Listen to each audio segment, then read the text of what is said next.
I suggested an open marriage, and my husband left me for his coworker. When I first brought up the idea of an open marriage, it felt thrilling. It was something we'd never considered before, a chance to break free from the monotony that had settled over our relationship after nearly a decade together.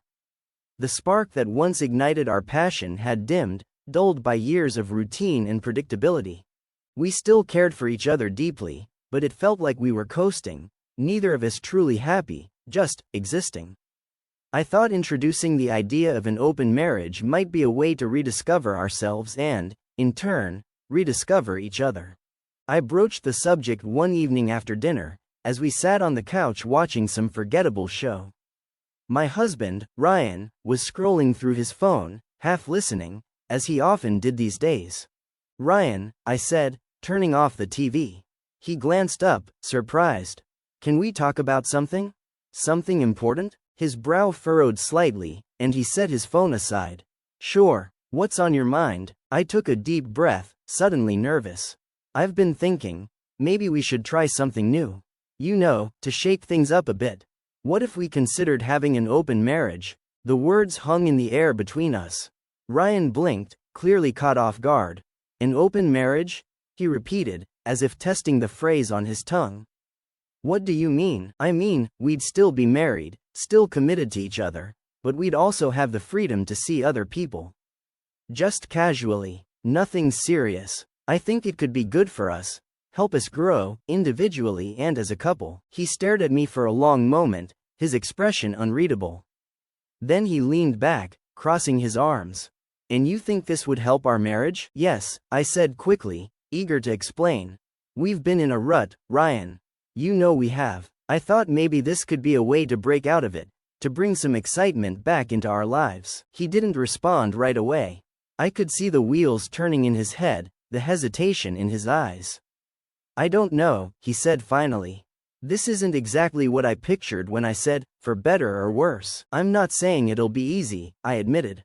"But I really think it could work if we're both on the same page. And we'd have rules, boundaries. It's not like I'm asking for a free-for-all." He sighed, rubbing his temples. "Let me think about it." And think about it he did. Over the next few days, we had several long conversations about the idea, discussing boundaries and expectations. I could tell he was still unsure, but eventually, he agreed. Looking back, I realize now that his agreement was more out of a desire to make me happy than genuine enthusiasm. At the time, though, I was too caught up in my own excitement to notice. We set the rules. No overnight stays, no falling in love, full transparency. It was meant to be a way to explore, to have fun, without jeopardizing what we had. I dove in headfirst, signing up for dating apps and going on a few casual dates. It felt exhilarating at first, like I was reclaiming a part of myself I hadn't realized I'd lost. Ryan, meanwhile, seemed content to stay on the sidelines, uninterested in pursuing anyone. For a while, it seemed like the arrangement was working. Our home life was peaceful, almost harmonious. I assumed that meant Ryan was happy too. But then, things started to change. It was subtle at first. He began coming home later than usual, claiming he had to stay late at work. He started smiling more, humming to himself as he cooked dinner or folded laundry.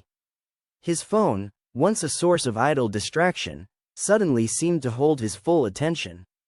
I'd catch him grinning at his screen, his fingers flying across the keyboard as he typed out messages. When I asked who he was texting, he'd shrug and say, "Just a coworker." I wanted to believe him. I told myself I was being paranoid, that this was exactly what I had signed up for. But a nagging feeling in the pit of my stomach told me something was different.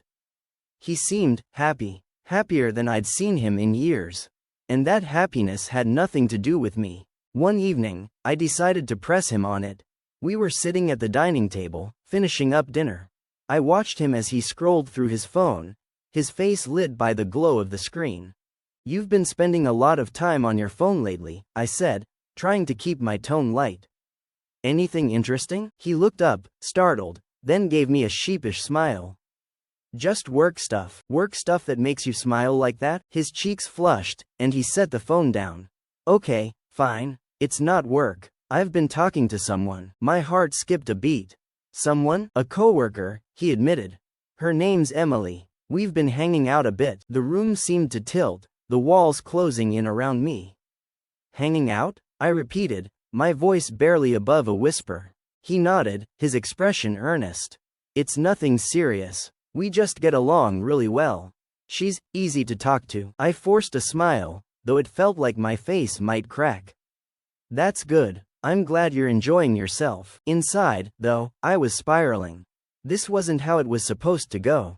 I had been the one to suggest the open marriage, the one who wanted to explore and grow. Ryan was supposed to stay steady, a constant in the chaos.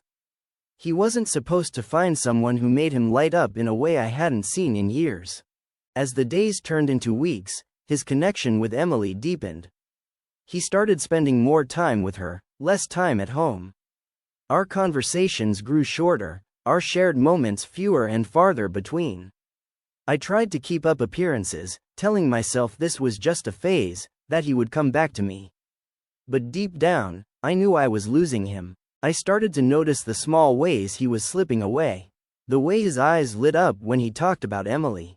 How he no longer sought me out to share the little details of his day. Even the casual touches, a hand on my shoulder, a kiss on the cheek, grew rare, until they disappeared altogether. It was like watching a house crumble, piece by piece, unable to stop the destruction. Desperation set in. I couldn't lose him. I couldn't lose the life we'd built together. I started trying harder, cooking his favorite meals, planning date nights, dressing up in ways I hadn't in years. But no matter what I did, it felt like I was invisible. His mind, his heart, were somewhere else. One night, I decided to confront him. I couldn't keep pretending everything was fine. We were sitting on the couch, the TV playing in the background, though neither of us was paying attention.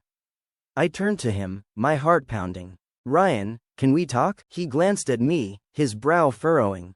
Sure, what's up? I hesitated, my throat tightening. It's about us. About this open marriage thing. He sighed, leaning back against the couch. I figured this might come up. I swallowed hard. It's not working, is it? He didn't answer right away. When he finally spoke, his voice was quiet. I don't know. I think it's working for me. But for us? I'm not so sure. His words hit me like a punch to the gut. What do you mean? He ran a hand through his hair, looking everywhere but at me. I didn't expect this to happen, okay? I didn't go looking for it. But Emily, she makes me feel alive in a way I haven't felt in a long time. And I don't? I asked, my voice trembling. He looked at me then, his eyes filled with a mixture of sadness and guilt. I'm sorry. I don't know how to explain it. It's not that I don't care about you, I do. But with her, it's different. Tears blurred my vision. So what? You're just going to throw away everything we've built? 10 years of marriage, just like that? I don't want to hurt you, he said, his voice cracking. But I also can't ignore how I feel. This open marriage, it opened my eyes to something I didn't even know I was missing. I couldn't believe what I was hearing. This wasn't supposed to happen. I had suggested the open marriage to bring us closer, to reignite the spark. Instead, it had torn us apart. For weeks, I tried to salvage what was left of our relationship. I suggested counseling, begged him to give us another chance, even considered ending the open marriage altogether. But nothing worked. He had made up his mind. The day he told me he wanted a divorce, I felt like my world was ending.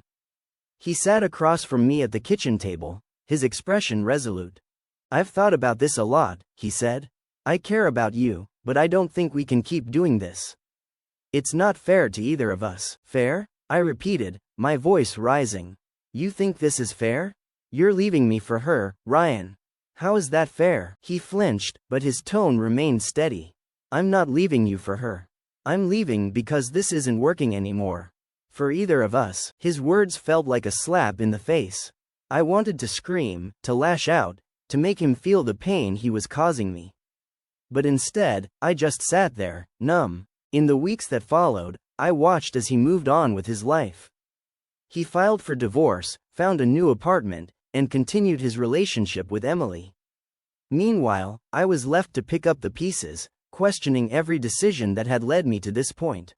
Had I been selfish, pushing him into something he didn't want? Had I underestimated the risks of opening our marriage? Or had our relationship been doomed from the start, and I had simply accelerated its collapse?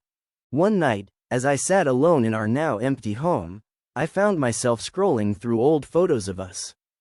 Pictures from our wedding day, vacations, holidays, moments that felt like they belonged to another life.